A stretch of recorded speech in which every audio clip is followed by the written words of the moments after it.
শুভ দুপুর বন্ধুরা, কেমন আছেন? আজকে আমি রান্না করব মোরগ পোলাও। এই যে আমি ধুয়ে পরিষ্কার করে নিলাম। এখানে আমি টক দই, লবণ আর মরিচের গুঁড়ো দিয়ে কিছুক্ষণ ফেটিয়ে মাংসটা ম্যারিনেট করে রাখবো প্রায় আধা ঘন্টার মতন।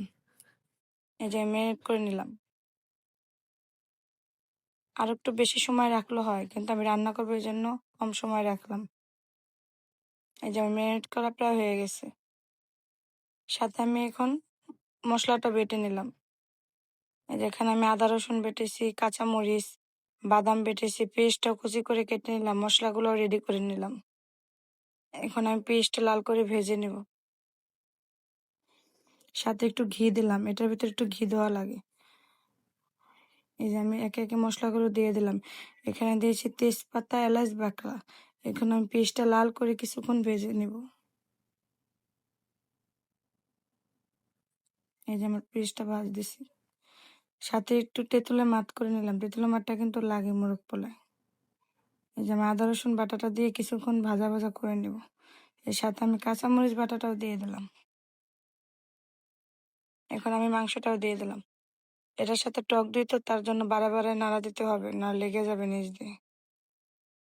এই যে প্রায় আধা ঘন্টার মতন আমি কষিয়ে নেব। এই যে সাথে বাদাম বাটাটাও দিয়ে দিলাম।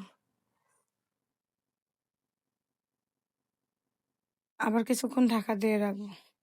সাথে একটু গরুর দুধ গুলিয়ে নিলাম। এই যে গরুর দুধটা আমি এখন দিয়ে দিলাম। আবার কিছুক্ষণ কষবো। এই যে এখন আমি প্রায় আর 10 মিনিটের মতন কষাতে হবে।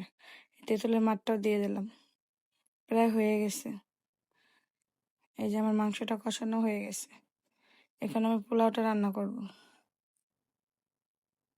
এই যে পোলাওর জন্য আমি তেল আর ঘি দিয়ে দিলাম একসাথে। সাথে চালটা সুন্দর করে ভেজে নিলাম। চালটা ধুয়ে কিন্তু প্রায় জরা 3-4 মিনিটের মতন সরিয়ে রাখতে হবে ঝরা দিয়ে। এই যে আমি চালটা দিয়ে বেশ কিছুক্ষণ ভাজা ভাজা করে নিব।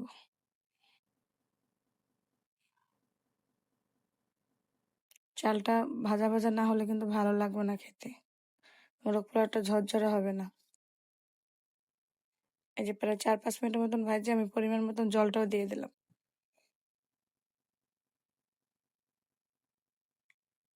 এখন মোরগ পোলাওর গ্রেভিটা আর মাংসগুলো আলাদা করে নিলাম। এই যে গ্রেভিটা আমি পোলাওর সাথে অ্যাড করে দিব।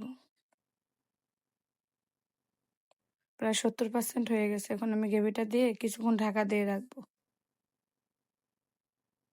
এই যে উপর দিয়ে মাংসটাও সরিয়ে দিলাম। দেখুন মোরগ পোলাও কালারটা কত সুন্দর।